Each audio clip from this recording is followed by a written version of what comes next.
अस्सलाम वालेकुम। उम्मीद है आप लोग खैरियत से होंगे बच्चों। जैसा कि आपको पता है कि मैं आजकल आपको फर्स्ट ईयर अकाउंटिंग के क्वेश्चंस करा रहा हूँ। जनरल मैंने आपको करा दिया, आपने उसको वॉच भी कर लिया होगा, आप उसको समझने की कोशिश करें। अब जो मेरा नेक्स्ट क्वेश्चन है वो कैश बुक, ठीक है। Cash book, what is the cash book. पहले हम कैश बुक से मुताबिक ज़रा थोड़ी सी इंफॉर्मेशन आपको दे देते ताकि आपको समझने में आसानी हो जाए, क्योंकि अगर डायरेक्ट इसका क्वेश्चन करा दिया जाए तो आपको समझ में आएगा कि कहाँ पर क्या चीज़ लिखी है। तो इसका नाम आपको इंट्रोडक्शन ऑफ कैश बुक करा, ठीक है। आप ये देखिए, आपको कोई सी भी साल की या किसी भी ईयर्स की कैश बुक बनानी हो तो सबसे पहले तो यहाँ पर कंपनी का नाम लिखना पड़ता है, ठीक है, जिसकी हमने बनानी है। फिर उसके बाद कैश बुक की हेडिंग डालनी पड़ती है। इसको 3 कॉलम कैश बुक भी कहा जाता है। क्या कहा जाता है?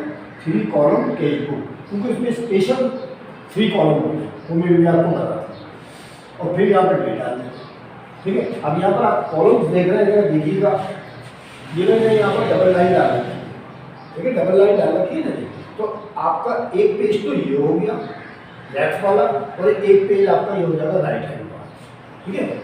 ये पेज जो आपका कहलाएगा डेबिट, पूरा डेबिट कहलाएगा, और ये वाला पेज जो आपका कहलाएगा क्रेडिट कहलाएगा, ठीक है। डेबिट और क्रेडिट, ठीक है, दोनों को डिवाइड कर दिया मैंने। आप 2 पेजों को बनाया करेंगे इसको कैश बुक के ऊपर, एक पेज के ऊपर नहीं बना सकते आप, ठीक है, इजीली। नहीं तो फिर उसमें गंदगी फैल जाएगी, शायद मतलब गंदा होने का खतरा है, ठीक है। तो आपने क्या करना, 2 पेजेस के ऊपर कैश बुक बनाएंगे, 3 कॉलम कैश बुक। उसके अंदर जो कॉलम है उसकी मैं थोड़ी सी एक्सप्लेनेशन कर देता हूँ, और फिर 2-4 बातें और मैं आपको बताऊंगा, तो आप उसको जहीन नशीन कर लीजिएगा। इंशाल्लाह आपके सामने पूरी कैश बुक आ जाएगी, ठीक है।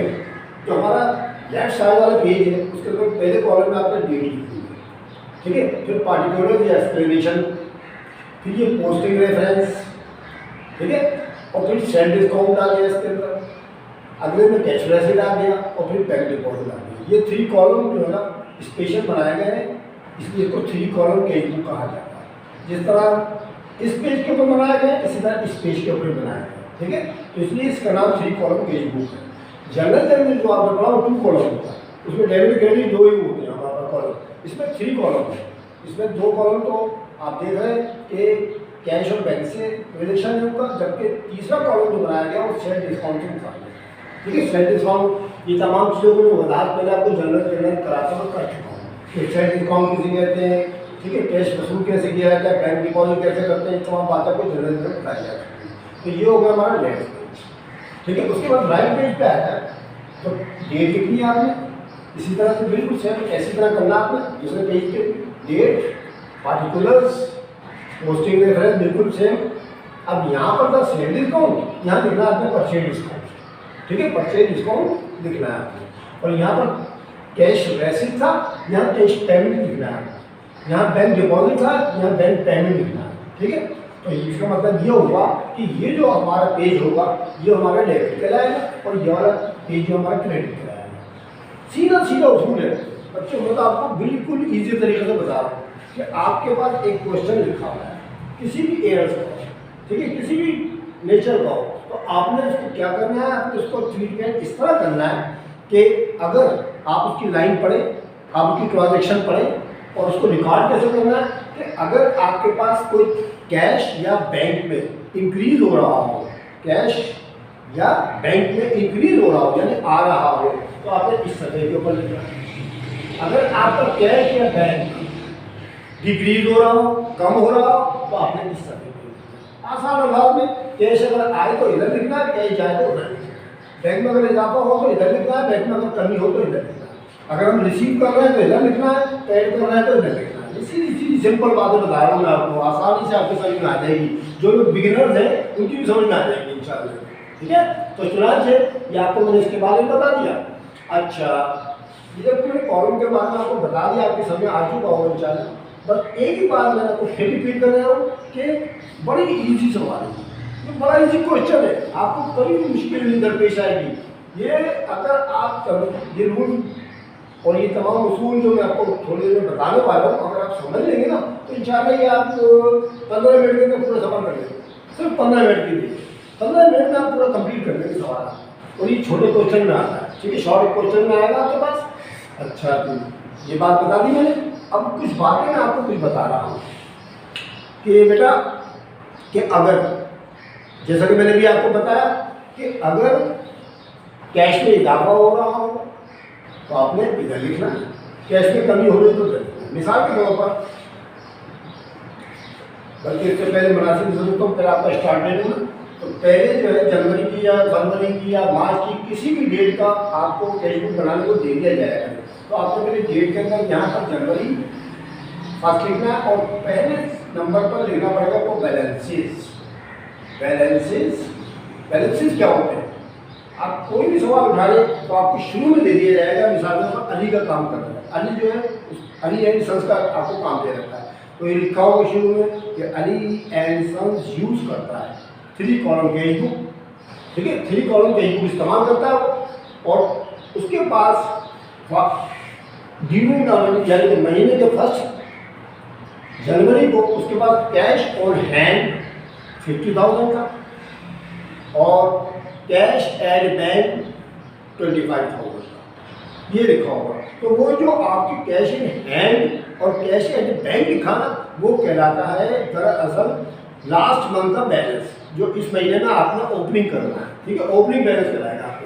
तो जनवरी फर्स्ट को आप ओपनिंग बैलेंस को यहाँ ओपन करेंगे, तो यहाँ पर मिसाल के तौर पर अगर 50,000 और कैश इन हैंड आपके पास 50,000 तो आप 50,000 रुपये यहाँ डेबिट साइड पे दे देंगे 50,000, ठीक है। और 25,000 अगर आपके पास कैश एंड बैंक है तो आप यहाँ दे देंगे। ये तो आपका बैलेंस ही जाते हैं, एक बात। अब दूसरी बात ये, कभी कभी ऐसा होता है कि कैश तो आपके पास कैश इन हैंड है, ठीक है, लेकिन बैंक के साथ ओवरड्राफ्ट का लिखा हुआ है। क्या लिखा हुआ था? ओवरड्राफ्ट। और ओवरड्राफ्ट का मतलब ये होता है कि वहाँ पर लाइबिलिटीज है, ठीक है, लाइबिलिटीज जो है उस सूरत में हमको कैटरिंग पेड करना पड़ता है। आप फर्स्ट किया 50,000 का कैश इन हैंड है और कैश एंड बैंक में 25,000 ओवरड्राफ्ट ब्रैकेट में लिखा हुआ है। तो आपने ब्रैकेट में लिखा हुआ है तो आपने क्या करेंगे, इसके 2 तरीके होंगे। आप एक तो तरीका ये कि आप बैंक डिपॉजिट में 25,000 लिखकर ब्रैकेट लगा दें, या फिर आप यहाँ नहीं लिखना चाहते इसको यहाँ मत लिखें, बल्कि इस साइड पे 25,000 ये बगैर ब्रैकेट लिखना पड़ा, ठीक है, बैंक पेमेंट में बगैर ब्रैकेट लिखना, और ये भी बैलेंस भी कहलाएगा, ठीक है बच्चों। तो ये सूरत हाल कभी कभी आ जाती है, कभी कभी ओवरड्राफ्ट में भी आ जाता है। अगर ओवरड्राफ्ट में है तो आपको 2 ऑप्शन है, आप यहाँ लिखेंगे तो ब्रैकेट में लिखना पड़ेगा और यहाँ बगैर ब्रैकेट में लिखना पड़ेगा आपको बैलेंस, ठीक है, ओवरड्राफ्ट में। ये तो होगा हमारा स्टार्ट शुरू का। फिर उसके बाद मैंने भी आपको बताया ना कि अगर कैश आए तो हिस्सा दे दे, चाहे तो। अब जैसे ट्रांजेक्शन आपको दे रखी है, मिसाल के तौर पर परचेज करा उसने गुड्स, परचेज किसने? Goods ₹20,000 on cash and ₹30,000 on credit. अब देखिए बात आपको नहीं बताने वाला हूँ मैं इसके बारे में। अब आपकी ट्रांजेक्शन ये देखिए, परचेज किया उसने गुड्स 20,000 रुपये, तो आप जानते हैं मेरा जनरलिटी आपको तब की पता है कि जब आप परचेज मर्चेंडाइज करेंगे या गुड्स करेंगे तो परचेज डेबिट हो जाएगी आपके पास, और आपको उसके बदले में कैश क्रेडिट करना पड़ेगा, कैश देना पड़ेगा, ठीक है। तो अब जाहिर है मैं परचेज करना चाह गया, गुड्स खरीदी आपने, तो कैश आएगा या जाएगा, पहले आपको ये फैसला करना पड़ेगा कि कैश आया है आपके पास या दिया है आपने। तो जाहिर है बेटा 20,000 तो आपने कैश दिया है ना, तो 20,000 रुपये आप दे देंगे यहाँ पर कैश पेमेंट में 20,000। मैंने आपको मिसाल दे रहा हूँ सारी आप इनके जरिए सीख सकते हैं, ठीक है। और वजह क्या लिखेंगे इसकी? परचेसेस, और डेट डाल देंगे जिस तारीख का वो काम होगा, डेट इसमें डालना पड़ेगी। मिसाल 5 जनवरी थी हमारे पास, डाल देंगे आप परचेसेस, वजह इसकी परचेसेस, ठीक है। इसकी रीजन क्या होगी? परचेसेस, और 20,000 का।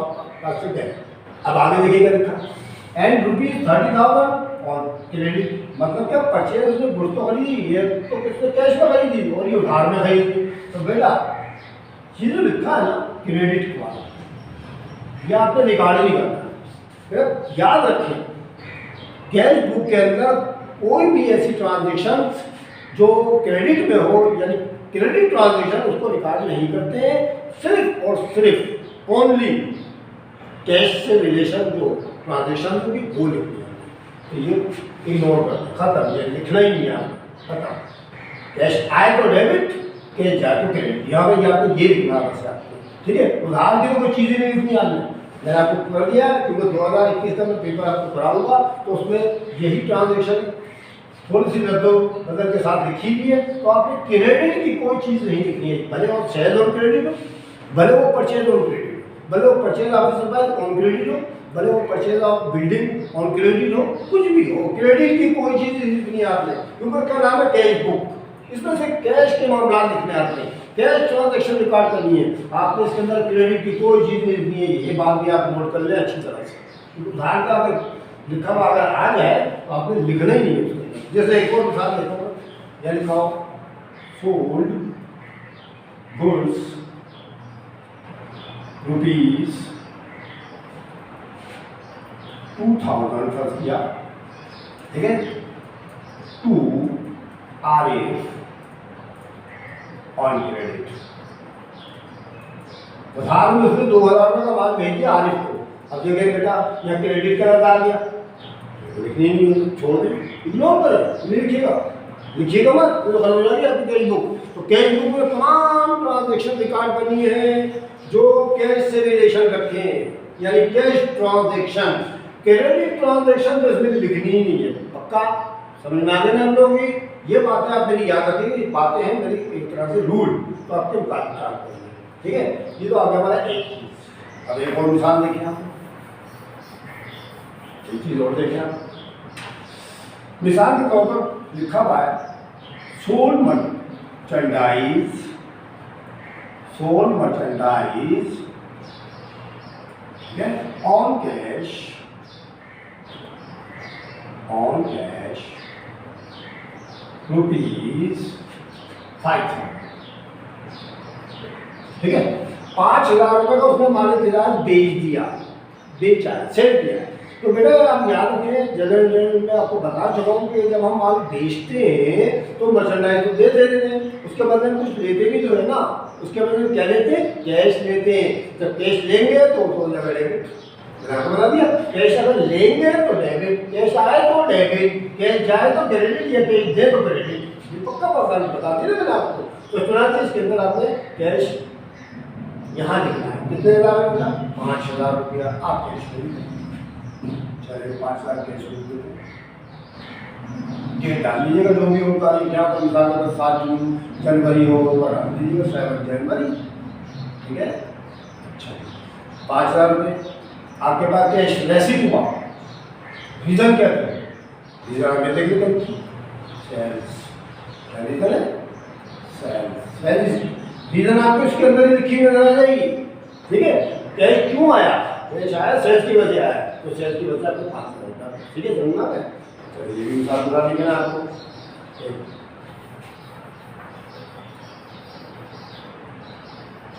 ये बता देता हूँ थोड़ा सा, आगे लिखने में आसानी हो मुझे, ठीक है। एक और रिसीव्ड,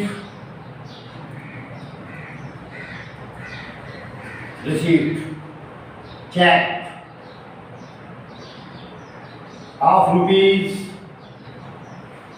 5900, यानी 5900 फ्रॉम जीशान, ठीक है, जीशान, जीशान से उसने 5,900 को चेक वसूल किया, ठीक है।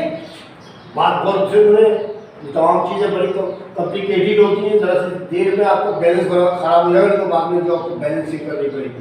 तो received cheque of rupees 5900 from Zeeshan and full settlement, and full settlement कर दिया उसका हिसाब किताब, SETTLEMENT ऑफ रुपीज 6000। अब आगे बात को और करें 605900 पे। सबसे पहले एक बात बताए कि यहाँ पर ये क्या लिखा, सर ये लिखा रिसीव लिखा, तो रिसीव किया तो उसका मतलब लिया, तो कौन से समय पे लिखेंगे, इस समय पे लिखेंगे, इस समय पे, इस पेज पे लिखेंगे, सर इस पे लिखेंगे। आए तो डेबिट, जाए तो क्रेडिट में आपको तत्ता बताया जाता है। तो रिसीव का मतलब लिया है हमने, तो आया है ना, तो रिसीव को इस समय पे आपने लिखना ही है ट्रांजेक्शन, ठीक है। अब चेक कितने का वसूल किया उसने, 5900। तो बेटा ये जो चेक वसूल किया है ये आपने लिखना होगा कैश के अंदर, ठीक है, कैश के अंदर, बैंक के अंदर मत लिखिएगा, क्योंकि बैंक में तो जब लिखेंगे जब डिपॉजिट कराते हैं, जब हम चेक किसी से रिसीव करते हैं तो उसको कैश में लिखना होता है, ठीक है, क्योंकि चेक तो एक कागज का पुर्जा होता है, जब तक हम उस चेक को बैंक में जमा नहीं कराएंगे तो बैंक में तो इजाफा नहीं होगा ना। तो चाहे जब भी आपके पास इस तरह की ट्रांजेक्शन आएगा, रिसीव चेक आप ₹5900 थोड़ा निशान है, फुल सेटलमेंट आप 6000 को दे देंगे, चेक लिखा, लिखा हुआ चेक, तो आपने को कैश में लिखना, तो इस समय पे लिखना था आपने कितने 5900, ये 5900 कैश में लिखना, ठीक है। अब आगे देखिए फुल सेटलमेंट कितने का करना है, 6000 का।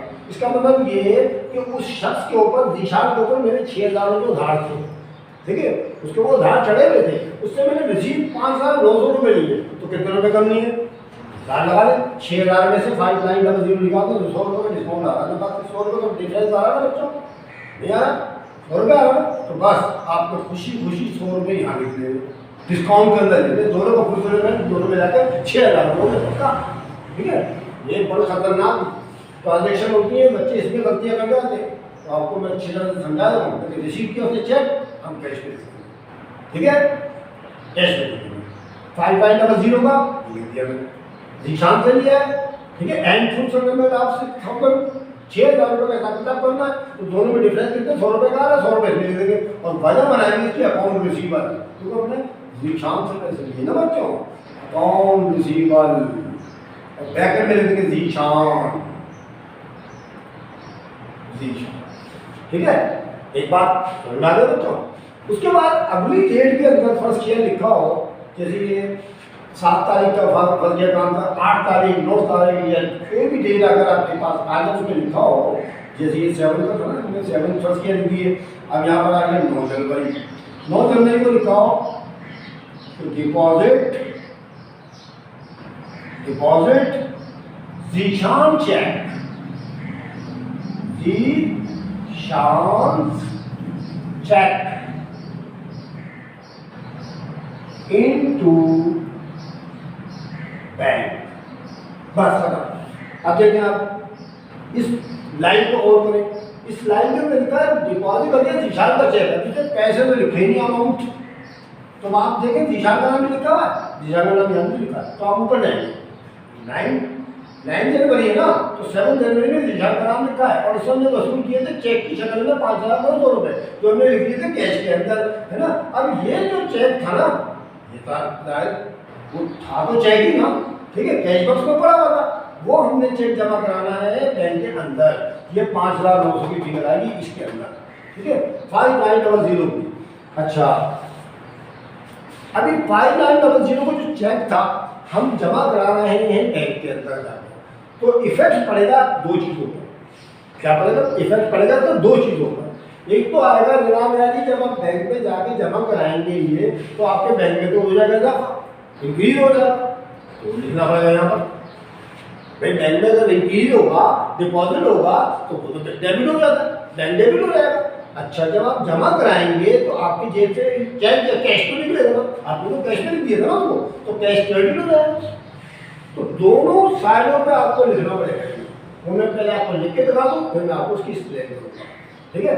देखिए जी, ये 9 तारीख लिखी मैंने, 5900 मैंने यहाँ लिखा, लिख दिया, ठीक है, 5900 बैंक में जाकर कर दिया, एक बार अच्छा होता है 5900 को ये मैंने बैंक में जमा कराना है, 5900 अब ज़्यादा वो जो मेरे चेक आएगा वो दूंगा ना मैं, तो वो मेरे पास उसको क्रेडिट हो जाएगा जो कैश की शक्ल में था। अब 5900 कैश यहाँ पर दिया जाएगा, 5900 यहाँ बैंक में इजाफा, यहाँ कैश पेमेंट में कमी, यदि कैश पेमेंट कर रहा हूँ, ठीक है। अच्छा, दोनों साइडों में लिखा रहेगा। तो बस ऐसी ट्रांजेक्शन जो दोनों साइडों में लिखी जाए उसको बोलते हैं कंट्रा एंट्री। क्या कहते हैं इसको? कंट्रा एंट्री। ये याद रखिएगा, कंट्रा एंट्री। इसको कंट्रा एंट्री कहते हैं, जो दो साइडों में लिखी जाएगी। एक कंडीशन तो आपके पास ये आने वाली है कि आप चेक डिपॉजिट कराएं या कैश डिपॉजिट कराएं बैंक के अंदर, तो क्या होगा? कंट्रा एंट्री बनती है। तो कंट्रा एंट्री की सूरत में क्या होगा? बैंक में इजाफा और कैश में कमी हो जाएगी। तो इस कंट्रा एंट्री को शॉर्ट में सी से जाहिर करते हैं। कैसे जाहिर करते हैं? सी से जाहिर करते हैं। तो सी जैसे मतलब यहाँ पे लिखना पड़ेगा आपको पोस्टिंग रेफरेंस में, और सी इसके सामने में लिखना पड़ेगा आपको पोस्टिंग रेफरेंस में। ठीक है, पोस्टिंग रेफरेंस आपने यहाँ पे भी लिख दिया, वहाँ पे लिख दिया। अच्छा, अब इसकी रीजन भी लिखनी पड़ेगी। देखिए बैंक में इजाफा हुआ, क्यों? क्या करा आपने कैश जमा कराया है, चेक जमा कराया, कुछ भी कराया है, तो कैश की वजह से, यानी कैश की वजह से बैंक में इजाफा। अभी हम कैश में कमी क्यों हो रही है? कैश पेमेंट में कमी क्यों हो रही है? क्यों हो रही है? बैंक में जमा कराया है, बैंक की वजह से। आप क्या करेंगे? नोट आएगी क्यों, और बैंक की वजह से कैश में कमी हो जाएगी। ठीक है, आप चाहे तो बैंक डिपॉजिट और कैश डिपॉजिट भी लिख सकते हैं आप है। तो जब भी चेक डिपॉजिट किया जाए या कैश डिपॉजिट किया जाए, तो बेटा दोनों साइड तो बना लिया आपने। इसको बोलते हैं कंट्रा एंट्री। कंट्रा एंट्री में क्या सूरत हाल होगी? या आपके पास 5,900 बैंक में इजाफा हो जाएगा और कैश में कमी हो जाएगी। दोनों के सामने पोस्टिंग रेफरेंस में कंट्रा एंट्री की अलामत जो सी है वो लिखनी पड़ेगी, और वजह क्या लिखनी पड़ेगी? बैंक में इजाफा कैश की वजह से, और कैश में कमी बैंक की वजह से। ये आपकी लिखनी पड़ेगी। ये कंट्रा एंट्री एक कंडीशन तो हो गया। ठीक है, कंट्रा एंट्री दो सूत्रों में बनती है। एक कंडीशन मैंने आपको बता दी, डिपॉजिट इस में बनती है। चलिए इसको मिटा दें पहले। अब इससे पहले एक चीज़ और बता दूंगा आपको, ताकि आपको पक्का करके छोड़ दूंगा बिल्कुल इंशाअल्लाह। ये अच्छा, देखिए लिखा था received cheque of ₹5,900 from Dishan and full settlement of account, जो था ₹6,000 का। आगे लिखा हो, इसके आगे लिखा हुआ and deposit cheque into bank same day, उसी दिन जमा करा दिया, सेम डे। ये नहीं बना दिया। ये वो लंबा चौड़ा जितना दिखाओ ना, फिर क्या करना है आपको? देखें अच्छी तरह मैं आपको बिल्कुल क्लियर कर रहा हूँ, ताकि मैं आपको सवाल जब आपको सॉल्व कराऊँ ना, सोल्यूशन कराओ, तो आपको जल्दी जल्दी फटाफट सब बता दो, आपको पहले से आता होगा इंशाल्लाह। रिसीव चेक 5,900 रिसीव किया तो लिखना था की बात निशान से लिया है, लिखा मतलब आगे पैसे लिए होंगे, उसके ऊपर हमारे पैसे होंगे। ठीक है, एंड फुल सेटलमेंट 6,000 और 6,000 का मुकम्मल हिसाब किताब सेटल कर दिया उसका। और आगे लिखा एंड डिपॉजिट चेक। ये जो चेक था ना, ये वाला चेक 5,900 का, ये बैंक में उसी दिन जमा करा दिया। डेट चेंज नहीं हुई, देते हैं डेट चेंज नहीं हुई, डेट सेम है। 7 जनवरी को आपने लिया था, 7 जनवरी को ही आप जमा करा रहे हैं, तो कंट्रा एंट्री नहीं बनेगी। सबकी बात होगी ना, कंट्रा एंट्री नहीं बनेगी, कंट्रा एंट्री नहीं बनेगी। डेट चेंज होगी तो बनती है। ठीक है, याद रखिएगा इस बात को मेरी, कि अगर ये मजीद आपको ऐड कर दिया जाए ये सेंटेंसेस, तो आपने करना क्या है? अब जगह का एक्सप्लेन करेंगे। 5,900 करना बचा, तो मैं बता देता हूँ उसको। ठीक है, ये हो गया हमारा।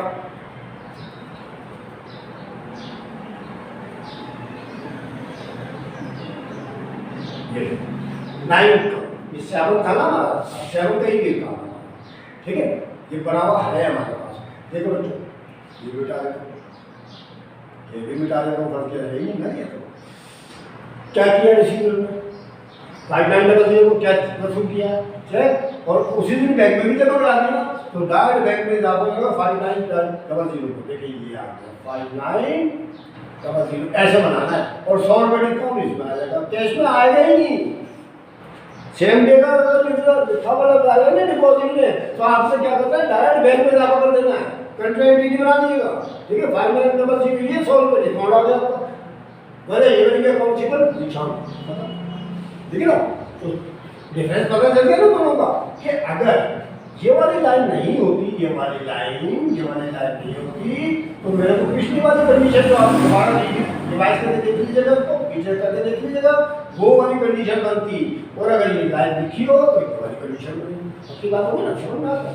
तो बस आप ये ध्यान में रखें कि अगर पैसा आए तो इधर लिखना, जाए तो उधर लिखना, चेक आए तो इधर लिखना कैश के शक्ल में, और जाए तो उधर लिखना। ठीक है, ये बात याद रखिएगा। चलो एक और देखते हैं क्या है। मैं आपको अच्छी तरह से पकड़ कर दूँ ताकि आपको आसानी हो जाए। एक जुमला जैसे कि 10 जनवरी आ गई आपकी, 10 जनवरी को लिखा है, ठीक है। 10 जनवरी को आपको लिखा, उसकी ट्रांजेक्शन क्या है, वो ये है कि पैड, चेक ऑफ रुपीज 6950, 6,950 का चेक जारी कर दिया उसने, ठीक है। पैड यानी कि पैड दिया, उसने अदा कर दिया 6,950 रुपये का to Rahman and full settlement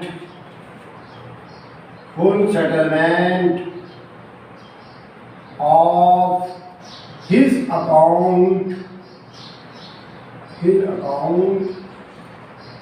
of rupees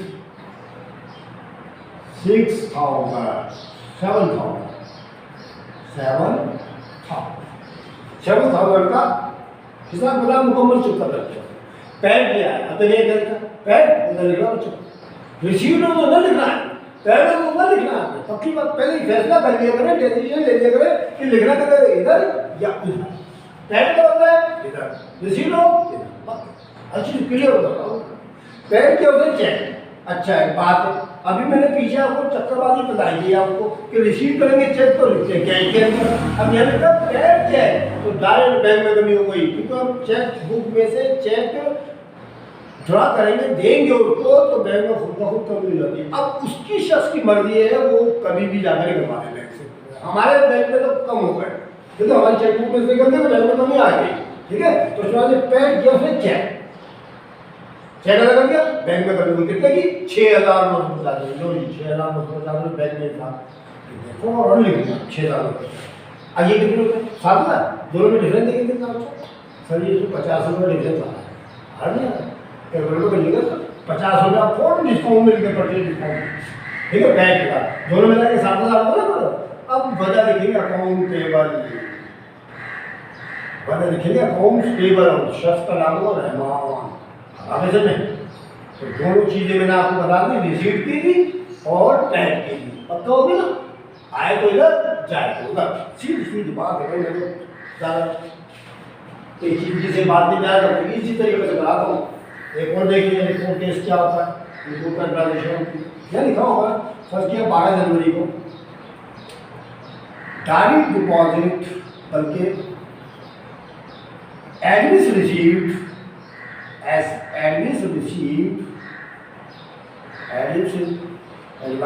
receive हुई फ्रॉम बैंक, बैंक की तरफ से आपको एडमिशन इतला मिली, bank admission receive from bank, ठीक है। That customer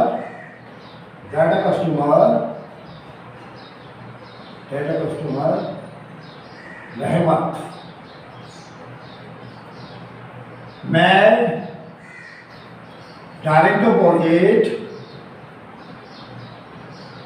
direct deposit rupees 1,000, ठीक है। ये तो admission from bank that customer Rahmat, या किसी भी बंदे का नाम रहमत, ठीक है। मैं डायरेक्ट डिपॉजिट बाय रुपीज या एट रुपीज 5,000, यानी बैंक वालों ने इतना दी कि आपके एक कस्टमर है जिसका नाम है रहमत, उसने 1,000 रुपये आपके अकाउंट में जमा करा दिए, आप उसका उदाहरण नाम काट दें, ये मतलब था इसका, ठीक है।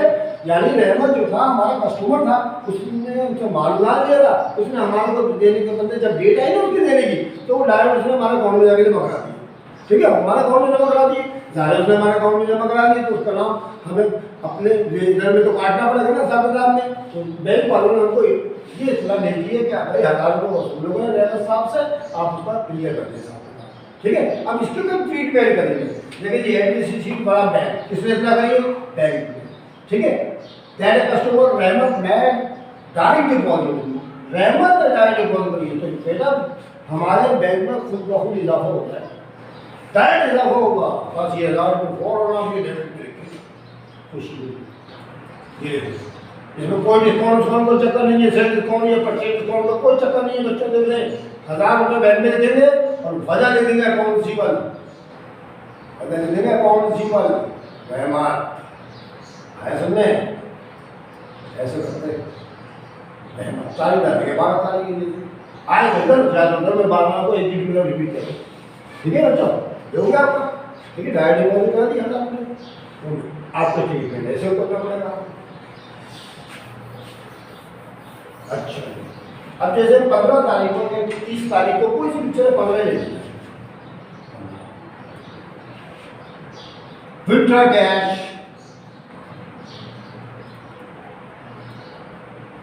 फ्रॉम बैंक, बैंक से निकाला, ठीक है। बैंक से विड्रॉ करके निकालना होता है, देखिए डिपॉजिट करना, डिपॉजिट करने के माने होते हैं जमा करना बैंक के अंदर, और विड्रॉ माने होता है निकालना, एक दूसरे की opposite. Withdraw cash from bank for personal use, personal use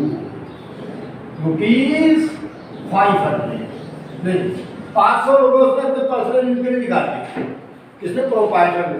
तो अब देखें इसका ट्रीटमेंट क्या होगा, विड्रॉ कहाँ से निकाले, बैंक से निकाले, तो बेटा बताओ बैंक में इजाफा हो जाएगा या कमी हो जाएगी, बैंक से पैसे निकालोगे तो बैंक में कमी हो जाएगी ना, बैंक में कमी हो जाएगी तो समय भी लिखना पड़ेगा आपको, इस पेज के ऊपर चाहिए 500 रुपये बैंक में कम करना, और वजह क्या बनाएंगे ड्राइंग, गुजराती इस्तेमाल करें जो पैसे निकाले जाते हैं उसको ड्राइंग कहते हैं, तारीख देंगे आप, ठीक है।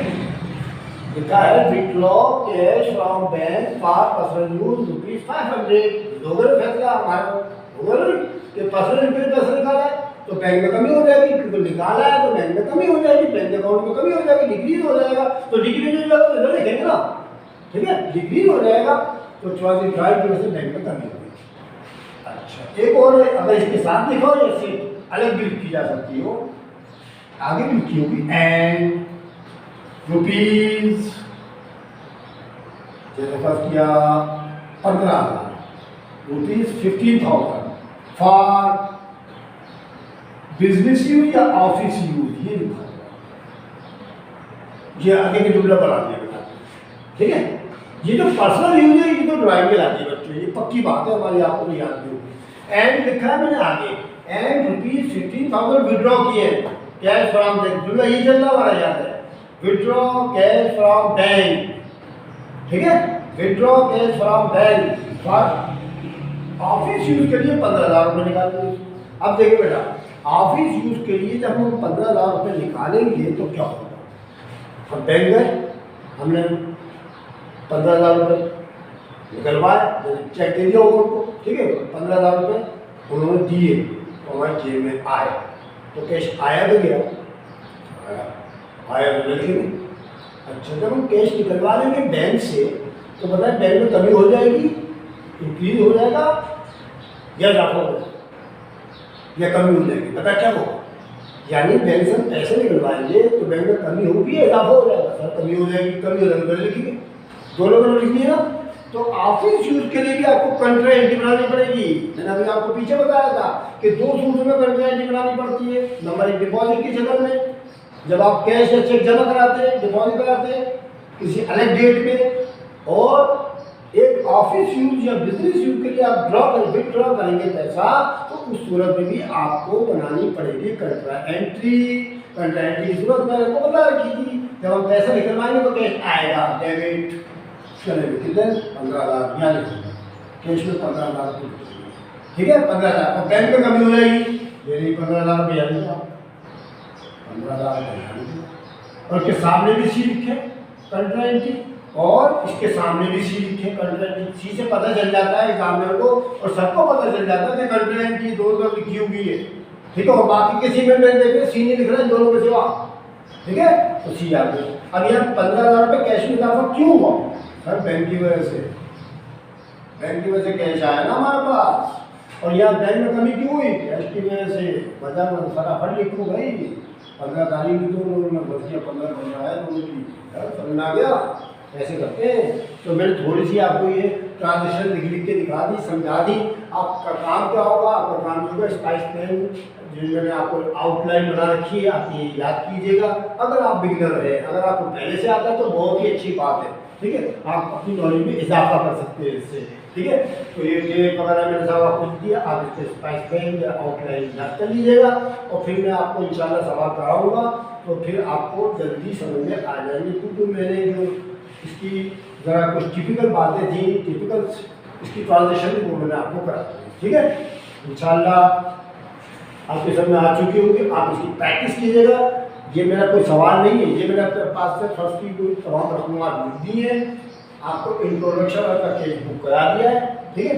आप इसकी वॉचिंग कीजिएगा, इंशाल्लाह आपको बहुत अच्छी लगेगी। अगर आपको अच्छी लगे तो लाइक करना मत भूलिएगा, ठीक है। अगर किसी बच्चे ने सब्सक्राइब नहीं किया तो सब्सक्राइब कर ले, बेल आइकन जरूर दबा दें, क्योंकि मेरी वीडियो जो है फर्स्ट ईयर की जब के बाद दिख रहे आपके पास आती चली जाएगी इंशाल्लाह, ठीक है। मैं चाहता हूँ कि ज़्यादा से ज़्यादा आपको नॉलेज में इजाफा हो जाए। अगर आप बिगिनर हैं तो, अगर आपको पहले से आता तो और बहुत ही अच्छी बात हो जाएगी मेरे लिए, ठीक है। मैं चाहता हूँ कि हाई नंबर आ जाए, तो आप जो है क्वेश्चन कीजिएगा, इंशाल्लाह आपको समझ में आएगा। इंशाल्लाह फिर आप समझा बात होगी।